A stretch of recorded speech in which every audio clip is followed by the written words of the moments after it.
Hello everyone. Class 11th की chemistry के इस नए लेक्चर में आप सभी का बहुत बहुत स्वागत है। आज के वीडियो में हम बात करने वाले हैं dual nature of matter and radiation, जो मैटर का ड्यूल नेचर होता है और रेडिएशंस का। इससे पहले हमने ये देखा कि इलेक्ट्रोमैग्नेटिक रेडिएशंस दो तरह का बिहेवियर शो करती है, वेव नेचर और पार्टिकल नेचर। वेव बिहेवियर और पार्टिकल बिहेवियर शो करती हैं। उसी तरह से मैटर में भी दो तरह का बिहेवियर होता है, पार्टिकल एंड वेव। ये पहली बार लुइस डी ब्रोगली ने कहा था कि वे इस नतीजे तक कैसे पहुंचे, हम वो देखते हैं। जो इलेक्ट्रोमैग्नेटिक रेडिएशंस होते हैं उसमें वेव बिहेवियर होता है, इसीलिए हम इसे इलेक्ट्रोमैग्नेटिक वेव भी कहते हैं। लेकिन मैक्सवेल प्लैंक्स एंड आइंस्टीन ने इलेक्ट्रोमैग्नेटिक रेडिएशंस का पार्टिकल बिहेवियर भी एस्टैब्लिश किया। उन्होंने कहा कि इलेक्ट्रोमैग्नेटिक रेडिएशंस एनर्जी के पैकेट की तरह प्रोपोगेट करती हैं और उन पैकेट को नाम दिया गया था फोटोन। अब अगर एक पार्टिकल की तरह बिहेव करेगा तो इसके साथ उस पैकेट को फोटोन नाम दिया गया और उसके साथ ही उसका कुछ ना कुछ मोमेंटम भी होगा। तो मोमेंटम एसोसिएट होना चाहिए उस वेव का, अगर जो पार्टिकल की तरह बिहेव करता है उसका कुछ ना कुछ मोमेंटम भी एसोसिएट होना चाहिए। और फोटोन का मोमेंटम होगा यहाँ पर, जो कि आएगा P is equal to H upon lambda. जो मोमेंटम होगा P is equal to H upon lambda. Lambda यहाँ पे वेवलेंथ होगी और जो H है वो प्लैंक्स कांस्टेंट होगा और P होगा उसका मोमेंटम। जो पार्टिकल की तरह बिहेव करती हैं इलेक्ट्रोमैग्नेटिक रेडिएशंस, तो जो उनसे एसोसिएटेड मोमेंटम होगा वो होगा H अपॉन लैम्डा। ये रिलेशन आया कहाँ से? ये क्लास 12th का फिजिक्स का और बीएससी का टॉपिक है, इसका डेरिवेटिव, और इसे आप आगे प्रूव करना भी पढ़ेंगे क्लास 12th के फिजिक्स में। और ये स्पेशल रिलेटिविटी से इसको ड्राइव कर सकते हैं। और ये जो मोमेंटम है इसको फोटोन मोमेंटम भी कहा जाता है। क्या बोला जाता है? मोमेंटम ऑफ इलेक्ट्रोमैग्नेटिक रेडिएशंस और फोटोन मोमेंटम बोला जाता है।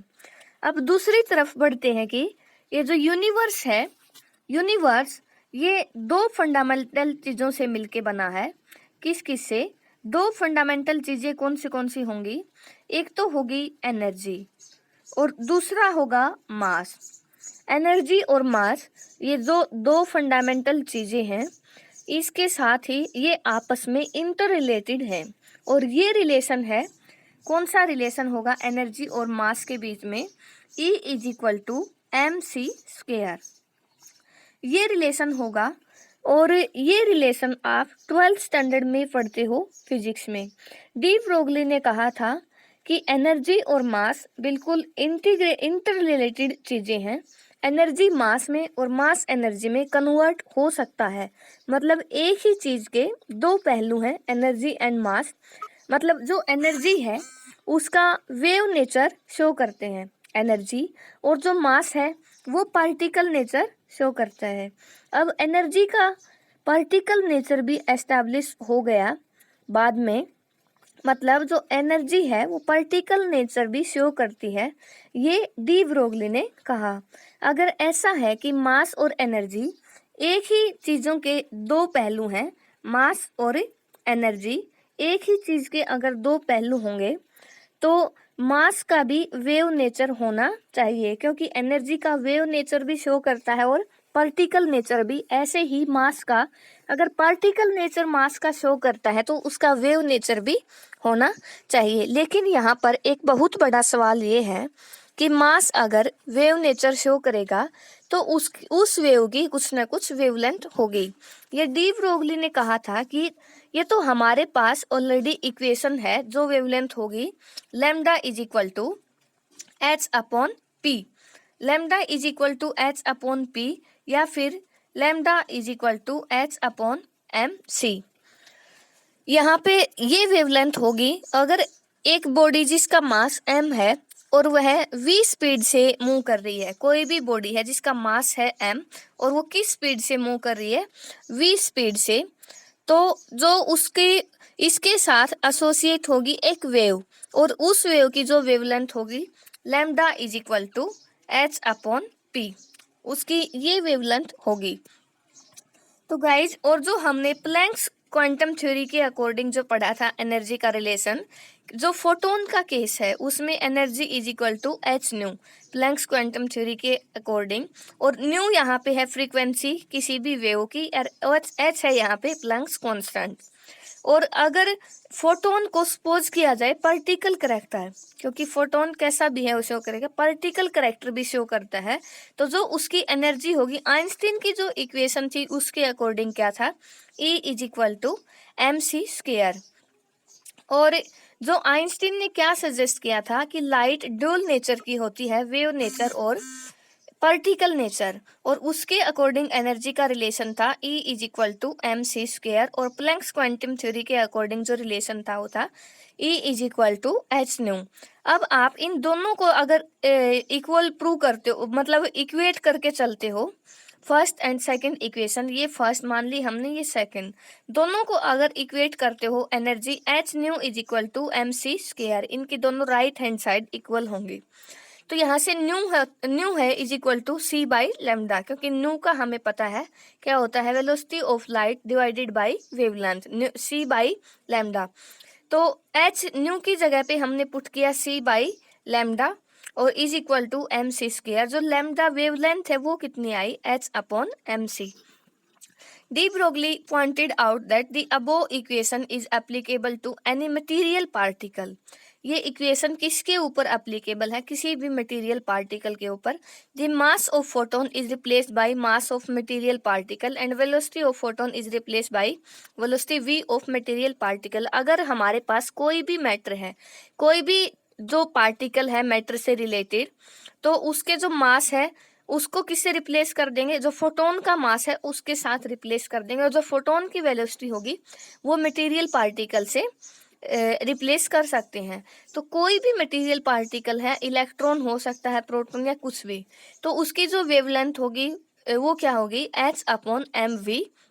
और एच अपॉन एम वी क्या है यहाँ पे, momentum, P is momentum of particle, P होता है मास इनटू वेलोसिटी, मोमेंटम। और इस इक्वेशन को, जो ये इक्वेशन आई है उसको बोलते हैं डी ब्रोगली इक्वेशन। क्या बोला जाता है इस इक्वेशन को, lambda is equal to H upon P, de Broglie equation बोला जाता है। और लैम्डा यहाँ पे क्या बोला जाएगा, de Broglie wavelength. This equation shows that जो वेवलेंथ है यहाँ पे लैम्डा, वो इनवर्सली प्रोपोर्शनल है p के मोमेंटम के। तो de Broglie wavelength of a particle is inversely proportional to its momentum. Significance of de Broglie equation lies in the fact that it relates the particle character with the wave character of matter. जो D Broglie equation थी उसका क्या significance है कि जो कोई भी particle character है और वेव करेक्टर, किसी भी मैटर के दोनों करेक्टर, पार्टिकल करेक्टर और जो वेव करेक्टर है, दोनों को आपस में रिलेट करते हैं। और उसके बाद हम पढ़ते हैं significance of D Broglie equation. जो इक्वेशन आई है उसका किस चीज के लिए फायदा रहेगा, क्या सिग्निफिकेंस रहेगा।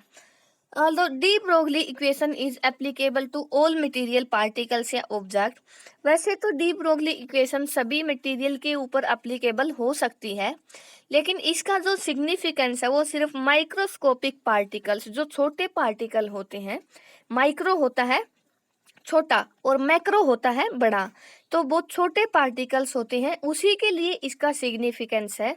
ये इसको हम क्लियर कर सकते हैं एक एग्जांपल के थ्रू। हमने कंसीडर किया कि एक बॉल है जिसका मास है 0.1 kilogram, moving with the speed of 60 metre per second. तो डी ब्रोगली जो इक्वेशन है उससे जो वेवलेंथ निकालते हैं जो उससे एसोसिएटेड जो वेव है उसकी वेवलेंथ निकालेंगे तो एच अपॉन एम वी या एच अपॉन पी।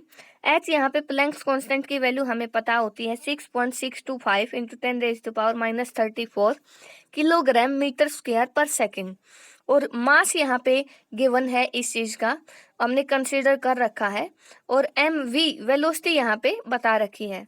तो जो लास्ट में आती है वेवलेंथ वो आती है 10⁻⁻34 मीटर।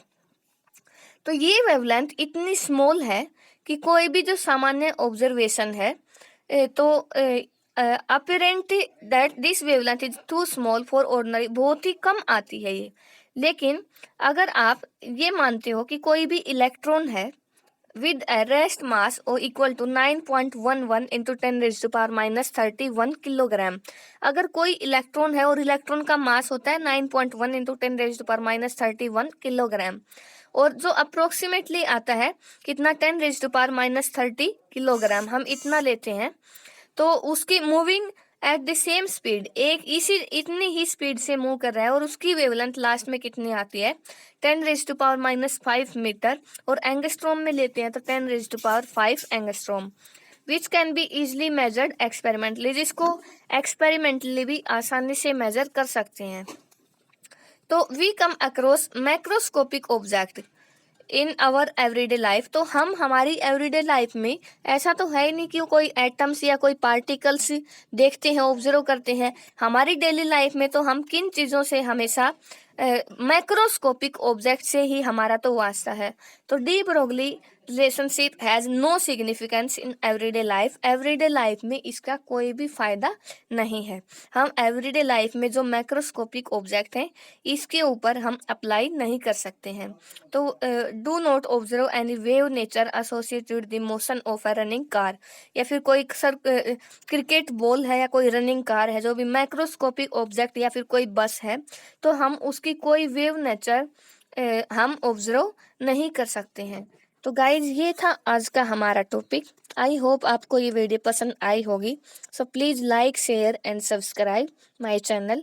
और नेक्स्ट वीडियो में हम करने वाले हैं difference between particle and wave, and difference between electromagnetic wave और matter wave. Thank you guys.